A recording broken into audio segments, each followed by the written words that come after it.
Welcome to the EasyFern Catalogue and Spec Sheet tutorial. Firstly, see the menu at the top of the page and use the drop-down to select one specific catalogue or select the heading to see all. Scroll the page to find your desired product catalogue and click one to view. Use the arrows on either side of the catalogue to navigate to the contents page. From the contents page, click on the product name that you would like to view. This will take you to the general information page with images of the product.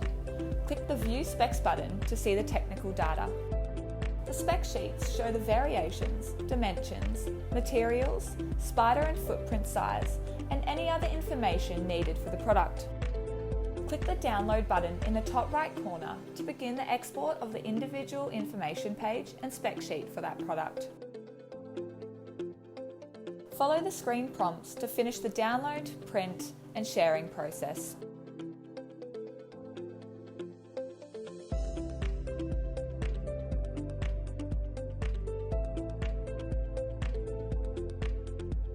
Want to learn more? Here are some other videos that might come in handy.